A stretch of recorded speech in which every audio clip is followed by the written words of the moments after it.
Welcome back to Breaking Metal. I'm Matt Mann. Adam Brickhouse isn't here this episode. He's got some really important stuff he's doing in Texas, and before I go any further on that, we'll talk about that later on in the show. But tonight we have here one of my favorite local bands here. We have Guiltless Cult.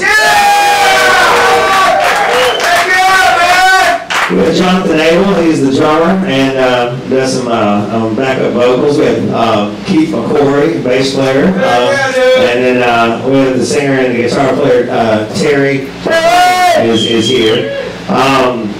Okay, it's been a great season. Y'all are finishing up the season for us.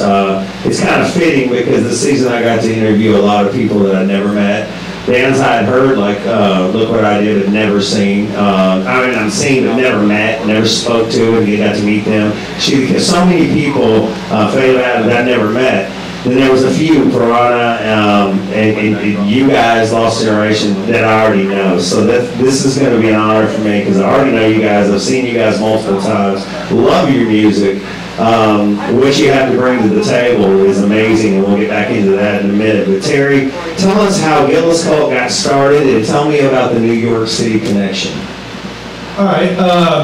It was actually upstate New York, but we played a lot in New York City. Okay.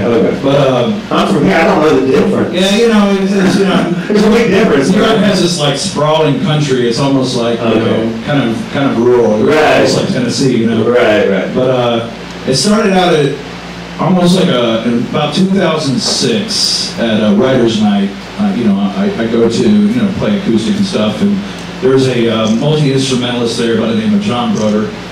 And I saw him play drums for this band, and they kind of had this, almost Foo Fighters-ish vibe, but a little more punk rock, And I saw him play drums, and I'm like, man, I was like, I want to, start something with you, So it started out, him and I throwing around ideas, and the first CD was mostly him and I. We got together.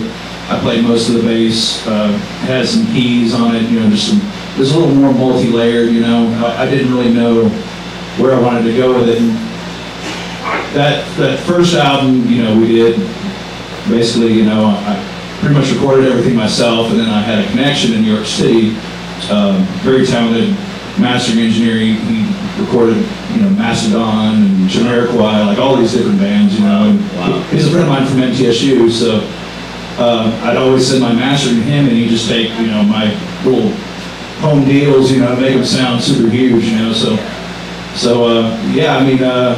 basically worked up a bunch of songs with him, with the drummer John, and that's why I only work with drummers named John. I'm kind of nervous you said that. I jumped right there when you said that because I noticed that on the bio. You recorded Help Me Out and Welcome to the New York City, right? Yes. Okay. In upstate New York, and they were mastered by the same guy. And by the time I got to the second album, I realized I wanted to, I kind of had two different ideas for projects, one more kind of pop oriented. Sure. And then I really wanted Guiltless Cult to be more of a punk and metal vibe, Right. Okay. So I threw away ideas for, keyboards and stuff like that. Right. Like, this is going to be a guitar rock band. And just, try to really make it, as aggressive and as fun as possible. Yeah, very organic. It sounds like you took out any fillers and basically got down to bare bones. I gotta ask you, when you came here, how did you find these two guys? These are two top musicians locally. They're incredible. Every time I see them, I think, you got my friend Keith, who I've known for a long time and is a god. He's going to be in a bass-off coming up soon with some really good friends of mine. But even the top guys in the bass-off were like, God, Keith McCoy's going to be there. He wins everything. So how did you snag him? He rules. And the first time I saw Guiltless Cult, I couldn't take my eyes off John because he's a badass. And as soon as you see him play, I'm dead serious. You're like, dude, Valari from Flight 19 Studios in Encinitas, California told me when I started out my career, your band will always be what your drummer is, and then go from there. And you scored. How did you do that? Well, once again, the writer's night, you know, this little place, Kimbrough's Pick and Parlor out in Franklin. He was singing with different writers that night, and I was just doing, you know, just kind of my light acoustic stuff, you know, under my other project named The Real Side. And I just happened to ask him, I'm like, hey, are you gonna like any kind of, you know, aggressive rock or anything? It's like, is that your thing, you know? And he was like, yeah, man, you know. It's like, you have any angst in you at all? Yeah. Well, that's I can tell. Like, he's very technically proficient. He had a good ear. Like literally, I like working with people that have a good instinct. Amen. Amen. And you know, he said, I want to rock. I want to rock. And I want to rock. He pretty much blew my face off whenever I first got him to play some rock music, and then Keith, you know. Met him through the kind of local libertarian movement. Good, yeah. And, you know, I found out that he played bass, and I just kind of begged and pleaded. Until he finally gave up and said yes. Yeah, I've always said the day I met Keith, I thought to myself, wow, there's no shame in my game. If anything, I ever needed God on bass. There's no doubt who of you got a call on this town. I mean, he's so great. Keith, when you first joined Guiltless Cult, you told me something, I hope you don't mind, because me and you had a lot of private conversations in our friendship, and one of the things that will not go public is that you said, man, the writing, the gravity of the writing. When Rob joined our band, that was something that I couldn't fathom, because that's the first thing he said to me was, well, I like the songs. That was your reason to me. To me, that's the best reason to join a band, is because I like, this guy's amazing. What is it about Terry's songwriting that gets you? His lyrics are just really in depth, and there's almost a couple of different meanings that you can take from each one of the songs. Yeah. So it's pretty crazy. Not to mention just musically, it's intense to listen to. It's, you know, it's not real aggressive or anything, but it's like, you know, we play in all these different, you know, time signatures and 7 right. and 6. I noticed that. And it's funny you say aggressive, because like what he calls aggressive, me and you come from an area where aggressive is aggressive. Like, you know, we've both been what we call hate metal heads. We've done it. And yeah, I know what you're saying, because like my 10 years in Southern California, I learned so much about the punk scene, and one of my all-time favorite bands, Suicidal Tendency, that's where they came from. A lot of people, you know, especially younger people, go, Suicidal, oh yeah, they rock. Before they rocked, they didn't know anything about that. They were a punk band, and punk has influenced me so much, and it obviously has you too. There's so many stories I could talk about, but... Can I add a little side note? Yes, please do. Terry, the same night I met Terry was the same night that I met Adam for the first time, actually. Wow, really? Adam, shout out to you. And you know, before I go into your album, let me say what's going on, because he downplayed it and downplayed it. He's working PTSD and the Wounded Warriors today and tonight in Texas. They've sent him there to do some work. That's the kind of guy my co-host Adam Brickhouse is. Can we get a round of applause for Adam? He's excused for a reason, and he didn't ask me not to say anything about it, but he didn't give me very much information he didn't want, and that's always, to me, that's typical Adam. He doesn't need the fame, but he's out doing good things for good people. Yes, sir. That matters. Let's get to Pockets Full of Glass. All right, guys, great recording. Me and Cam been listening to it at the house the last couple of days, getting ready for the show, and we're like, wow, man, why don't we listen to this more? Y'all are like the best kept secret, in not in Murfreesboro, but in Nashville. You guys have really good stuff. Tell me about some of the songs on that album, and what your inspiration for those were. Well, obviously, you know, I'm inspired by the musicians that I'm with, so I tend to write a lot, but this particular project, I try to write stuff that I think these guys are going to enjoy, and they can, you know, sink their teeth into, get their own, you know, voice out. And that's kind of where, you know, I come from kind of a blues background, you know, so, you know, I was thinking, you know, I always want to keep it as heavy as possible, but there's always some kind of like, you know, heavier blues element, like, you know, Zeppelin, and, you know. It's in your style, you can tell the way you play. You know, it's just, you know, it's something that's always been there, you know. and then mix that with Black Sabbath. There's a lot of throwback sounds in there. But that's basically the impetus for this, was to have something that would challenge these guys, so they would keep playing. Well, I'll tell you what, I'm a Jacket. Is the one I played that a lot. I like them all. Weightless is obviously a single in my opinion. That just makes sense. Traveler is I think that's the one I learned the quickest as far as I was picking it up. And I was even up at the house. You can tell you sitting there trying to figure that one out. I'm like that. But I'm a Jacket. Just it's cool, man. It's a cool song. Tell me about that song. I just got a note of. Yeah, that's actually on the second CD. Okay, that's on the second. Yeah, I mean you can tell like.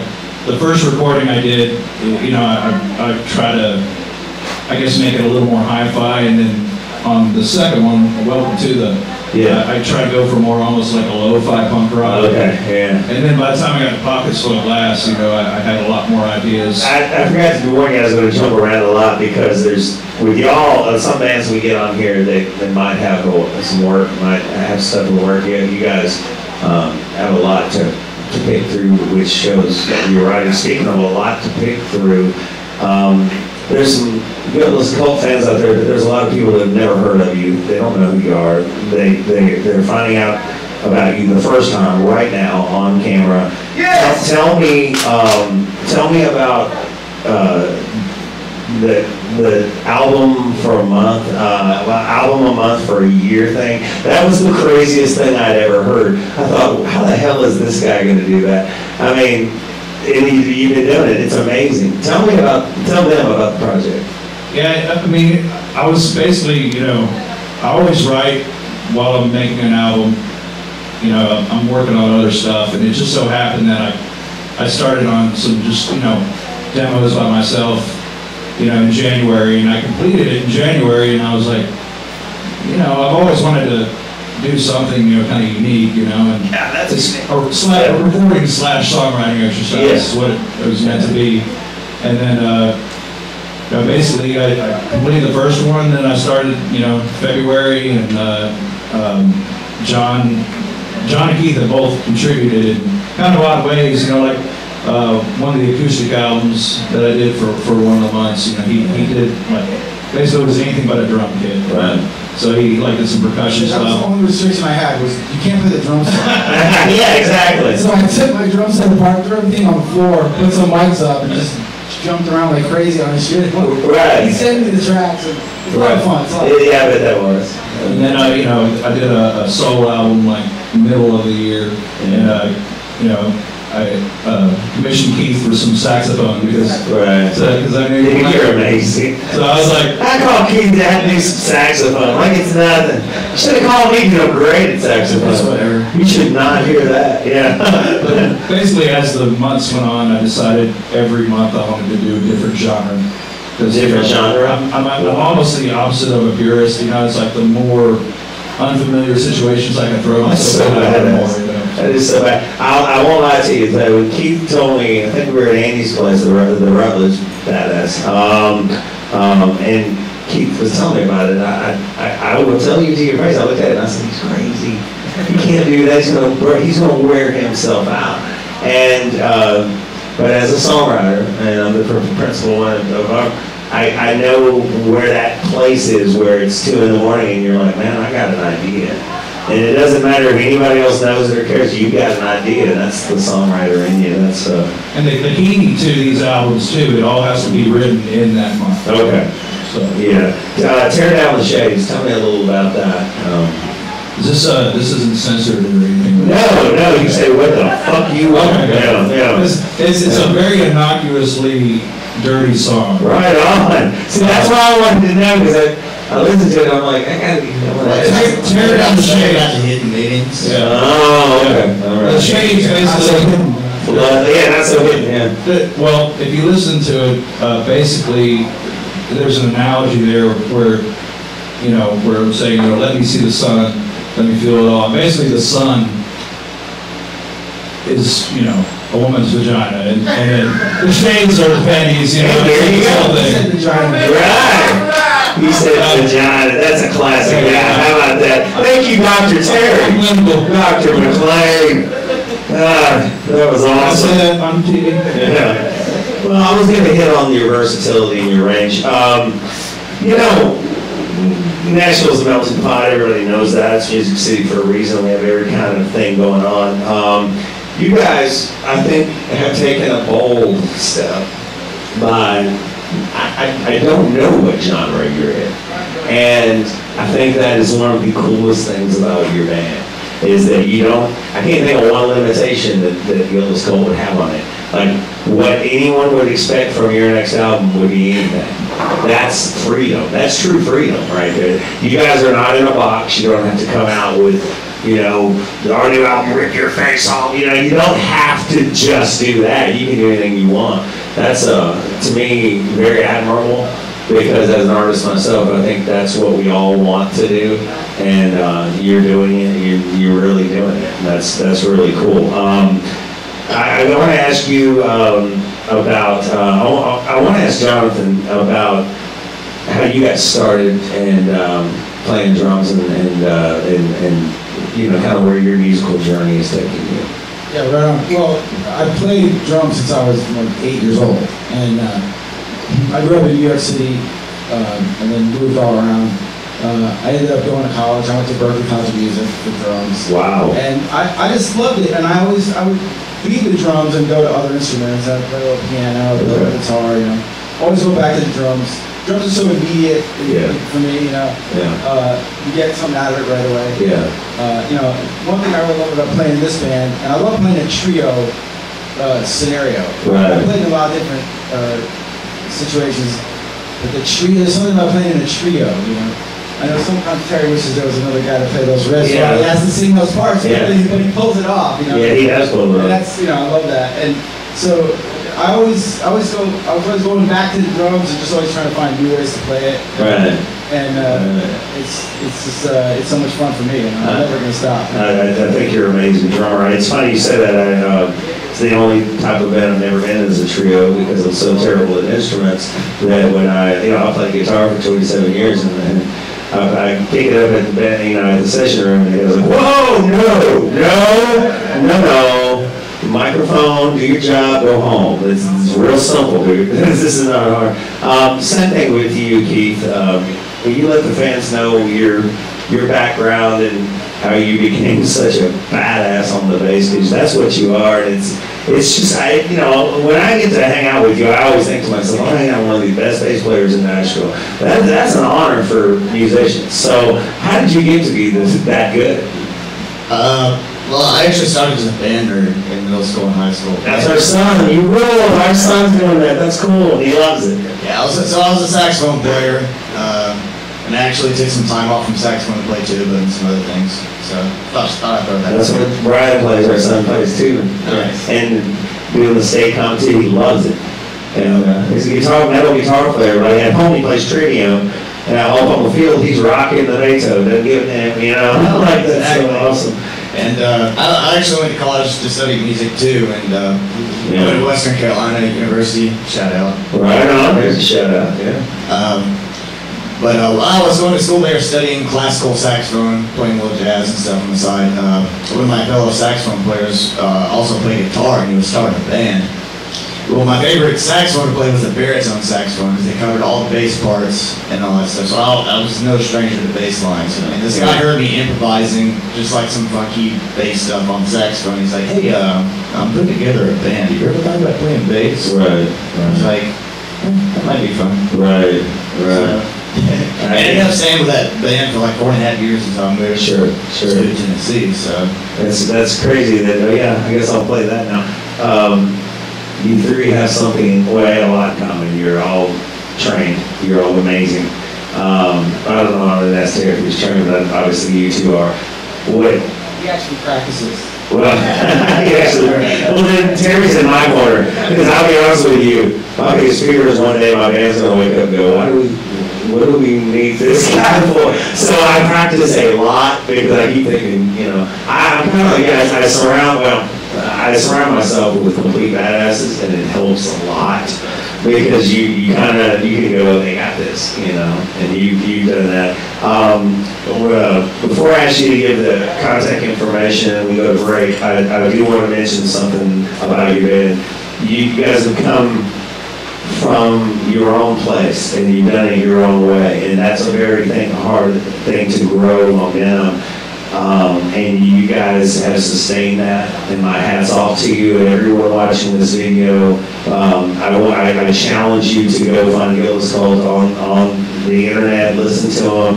You are going to like what you see and hear, and then try to find a show and go to see them and support them. You will not be disappointed. As you just heard, I mean, their background, they're some of the most talented cats in this town, and this is one of the most talented towns in the world.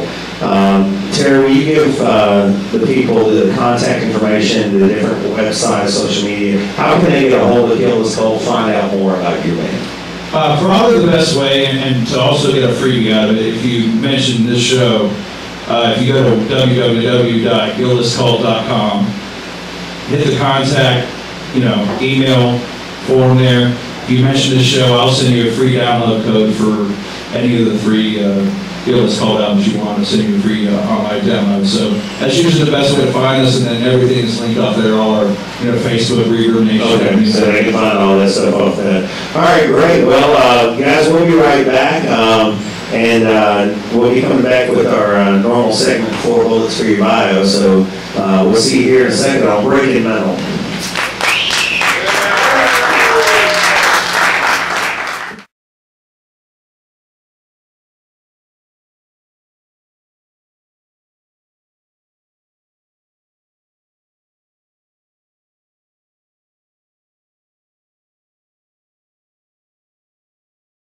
Welcome back to Breaking Metal. I'm Matt Mann, and we have Guiltless Cult here, and we were having a lot of fun with them. Interesting guys. I knew that was going to happen. What I'm enjoying is that they're, I get to talk to people, every weekend, all the time on this scene. But on this show, actually, you can find things out that I never knew, and I've already found things out about each one of you that I had no idea. I just learned what New York City and New York, the difference. Keith's incredible background, and Jonathan probably shocked me the most with all the things he's done. Although I can't say I'm surprised, because like I said, when I was watching you play, I just thought, I'm getting bullshitted here. I'm somebody's shark right. I've done this long enough to know when you're good or not. And not saying I know everything, but come on, man, don't lie to me. I know the difference. Come on. We're getting ready to start 4 bullets for your bio, and we always start that off with, what was Guiltless Cult's best Spinal Tap moment? I love this question. Kyle came up with this question a long time ago. What was your best Spinal Tap moment in Guiltless Cult? Okay, well, we've had a few, so picking the best one.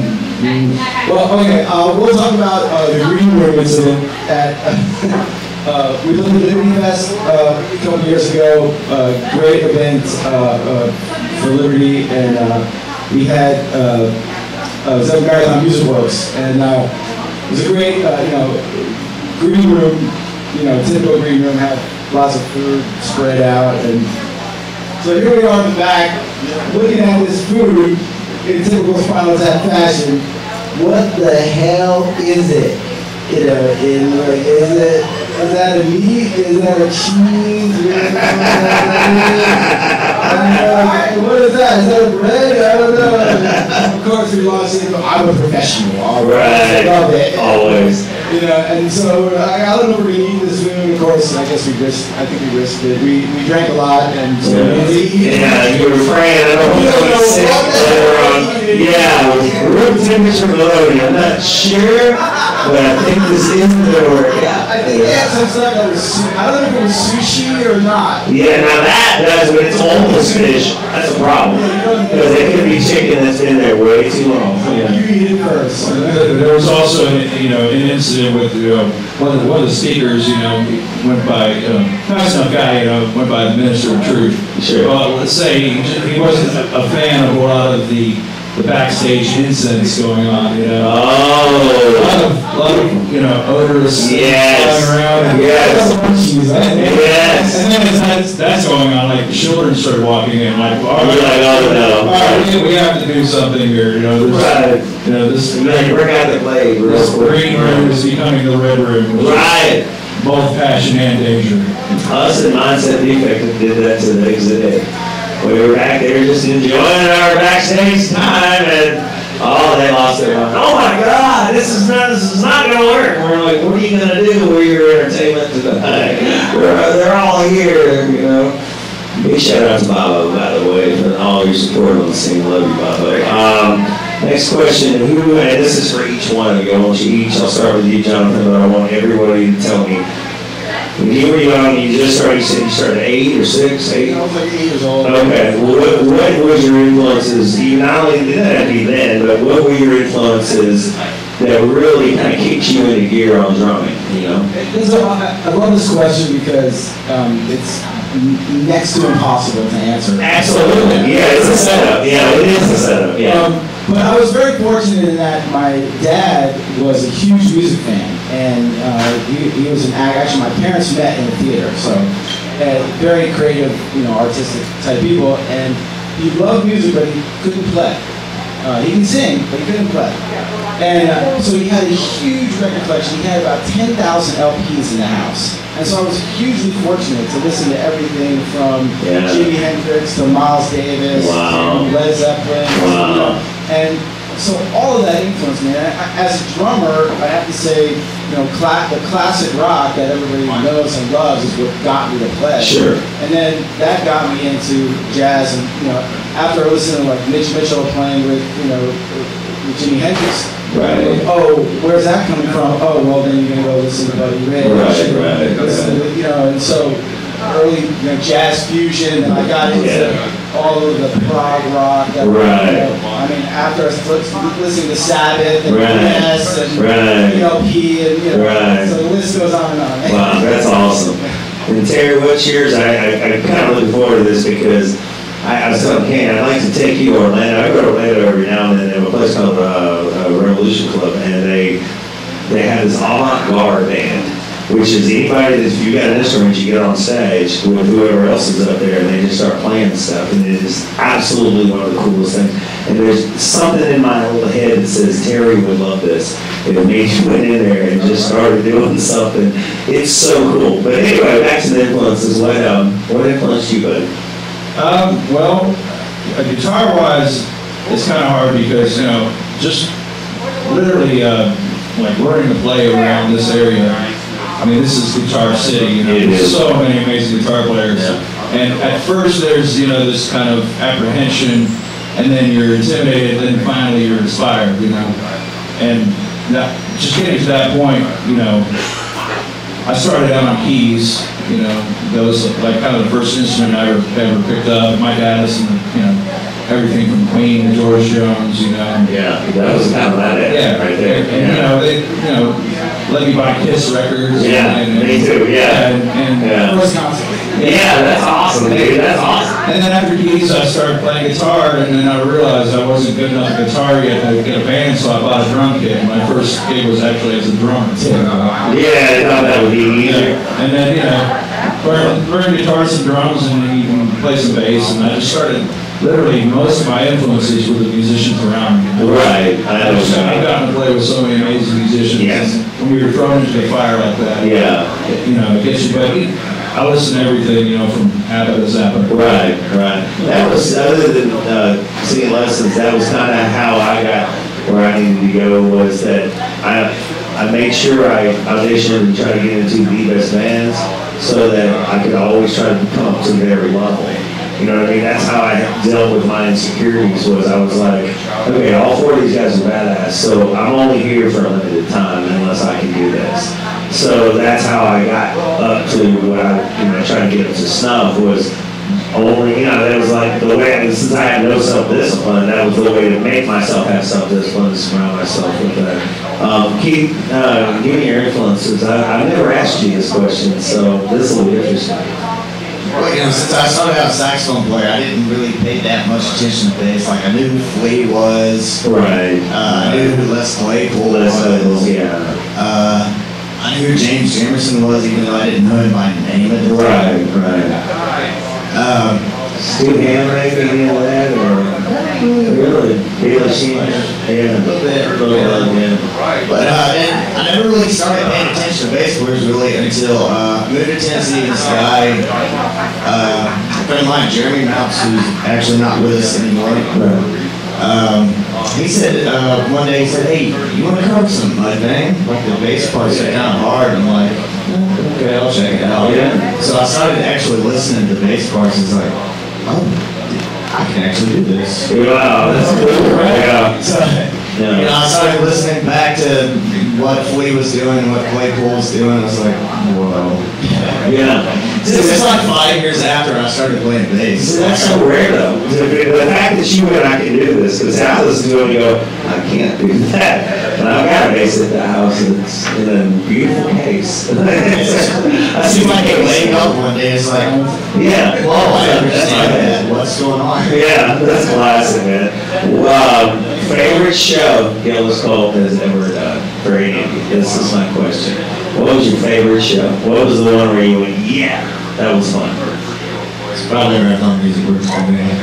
What is it? The Marathon Music Works. Marathon Music Works. Yeah, whatever. That was crazy. We had so many talented people from across the country. I'm sure. Jordan Page, I wish I would have been there. I wish I would have been there. That would have been a great show. Great stage, great sound. Yeah. We actually had a load of trucks at the time. Okay. So it was easy. That's awesome. That's awesome. What about you two? What's your list? Honestly, I mean, this is weird, but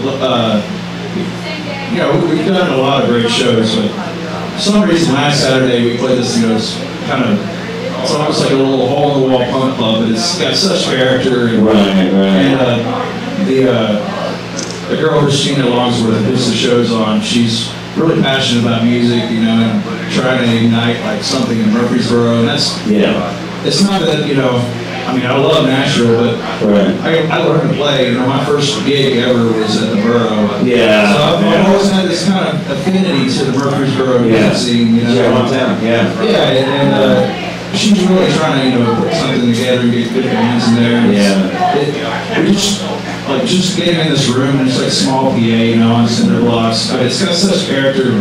I love Serenade played with us. I love Serenade. They're great, and Trigger Digit, and we got to play like, I thought we just felt so on. It was just, everything was effortless, That's to me, it's just a great thing, when I look around, everybody's, they're playing their asses off, That's awesome.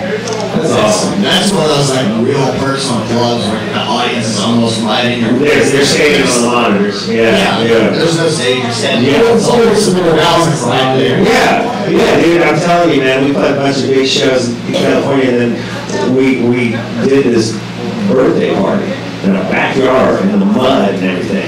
And at first we were like, this will be humbling. But it ended up being one of the coolest things in the world. People are hitting his cymbals before he does. It was like, wow, they're right here, y'all. We went to the house party. Yeah, the house party. Yeah, I didn't have the dude though. I didn't have the right dude. That makes me feel sad. What can the fans expect from Guiltless Cult in the future? What do you see as this project, and what's the next evolution? Where are you going from here? And it's a tough question to answer, but I love to answer it because I think we all have to push each other, and this is my way of pushing y'all into the next thing. What's your plans? My goal is to finish up this monstrosity of 12 albums. You're crazy doing this. We got in that song Traveler. That was actually one of the 3 songs. We just got it in MTSU. We had some free time. Right. Got in there and wrote that in a day. We wrote that on the cuff. I love that song. That's crazy because it's a cool song. But the thing with this band is like, you know, I really look to these guys for feedback. So it's like anything I do, you know, I wanted to pass their litmus test, you know. Yeah, So, I'm glad you did that. so beginning of next year, you know, I'm going to start writing exclusively, you know, Right. work on another album and just, you know. Well, and he said, we're out of time. I'm already got the high sound. I'll be honest with you, Jonathan. This has been an honor, Terry. Ridiculous. You guys are so amazing. One of my best friends in the world. I'll go ahead and just tell you the truth. This is Keith McCord. He's one of my closest friends. So, like I said, I kind of got away with murder here. But I had to learn some stuff from you I didn't know. And I thought I knew everything about you. And I learned so.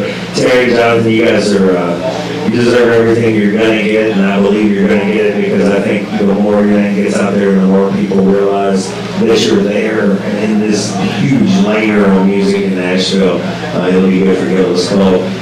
Thanks to the yeah. Thanks to Kyle and Bob Crisp and Daryl Close. Michael, I love you, man. Bob, I love you. Everybody that's made this season so good. Teresa, I love you guys. Everybody that's made this season so important. It's been a chance to really get underneath the skin of other musicians and find out what's really in there. It's been an honor for me, and it's been an honor for Adam. For Brick House, for me. Thanks for watching Brick House.